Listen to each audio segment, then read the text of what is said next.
The Mount Hope Bay raids were a series of military raids conducted by British troops during the American Revolutionary War against communities on the shores of Mount Hope Bay on May 25 and 30, 1778. The towns of Bristol and Warren, Rhode Island were significantly damaged, and Freetown, Massachusetts was also attacked, although its militia resisted British activities. The British destroyed military defences in the area, including supplies that had been cached by the Continental Army in anticipation of an assault on British-occupied Newport, Rhode Island. Homes as well as municipal and religious buildings were also destroyed in the raids. On May 25, 500 British and Hessian soldiers, under orders from General Sir Robert Pigott, the commander of the British garrison at Newport, Rhode Island, landed between Bristol and Warren, destroyed boats and other supplies, and plundered Bristol. Local resistance was minimal and ineffective in stopping the British activities. 5 days later 100 soldiers descended on Freetown, where less damage was done because local defenders prevented the British from crossing a bridge. Background: in December 1776, after completing the conquest of New York City, British Lieutenant General William Howe detached a body of troops from his army which occupied Newport, Rhode Island without significant opposition. The Newport garrison came under the command of Brigadier General Sir Robert Pigott when the original commander, Brigadier General Richard Prescott, was captured in the summer of 1777 in a daring commando operation led by Continental Army Major and Warren, Rhode Island, native William Barton. Since the British occupation began, American and British forces had been in a standoff. Major General Joseph Spencer had been ordered by Major General George Washington to launch an assault on Newport in 1777, but he had not done so, and was removed from command of the Rhode Island defenses. In March 1778, Congress approved the appointment of Major General John Sullivan to Rhode Island. By early May, Sullivan had arrived in the state and produced a detailed report on the situation there. He also began logistical preparations for an attack on Newport, caching equipment and supplies on the eastern shore of Narragansett Bay and the Taunton River. General Pigott was alerted to Sullivan's preparations by a local loyalist, and organized an expedition to raid Bristol and Warren. On the evening of May 24 he ordered a force of 500 British and Hessian soldiers under the command of the 22nd Regiment's Lieutenant Colonel James Campbell to march to the northern end of Aquidneck Island,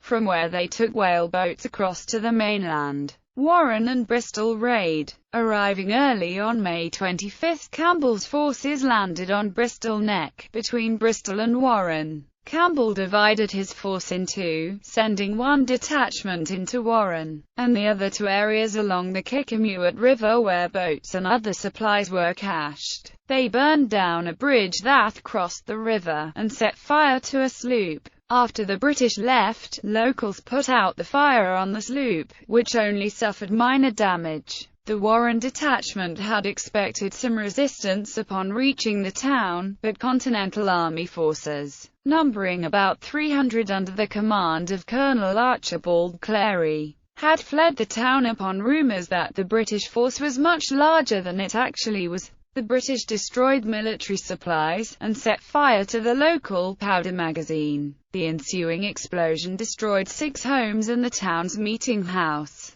The troops also burned a sloop and destroyed 5 cannon. As they marched from the town, the first signs of organized resistance began to appear. The 2 British detachments rejoined and headed for Bristol. Word of the British landing had reached Providence, and Colonel Barton immediately sprang into action. Recruiting about 200 volunteers, he rushed south, turned Clary's retreating force around, and caught up with the British shortly after they left Warren, heading for Bristol. The 2 forces skirmished as the British marched southward, with both sides incurring minor casualties. The notable exception was Colonel Barton, who took a musket ball that did him sufficient damage that it effectively ended his military career, although he continued to fight on that day. Campbell's men reached Bristol in good order despite the ongoing skirmishes, and engaged in a destructive rampage. In addition to military supplies and cannon, they destroyed 22 homes and a church, and looted everywhere, making, according to one account,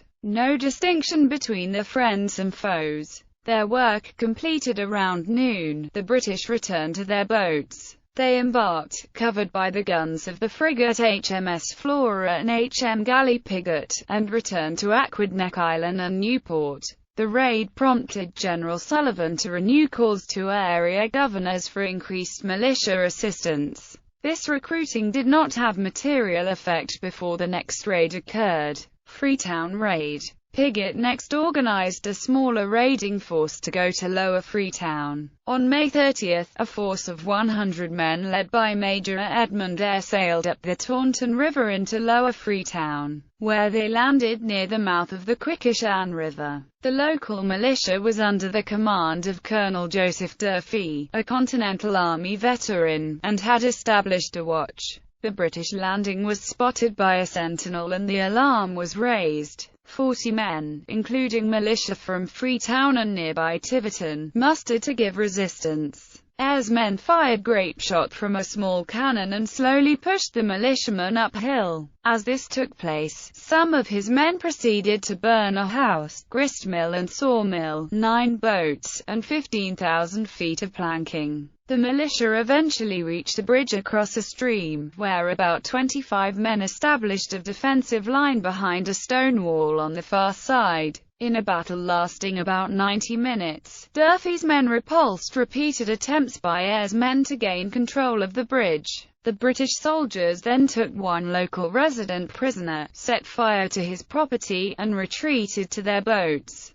The militia followed, harassing the soldiers with musket fire. The prisoner was eventually released several days later. The British suffered 2 killed and 5 wounded in the battle, while the Americans suffered no casualties beyond the 1 captive. Aftermath. The destruction of the boats and supplies was a minor setback to American plans. In mid-July, General Washington informed Sullivan that a French fleet was available to assist in operations against Newport.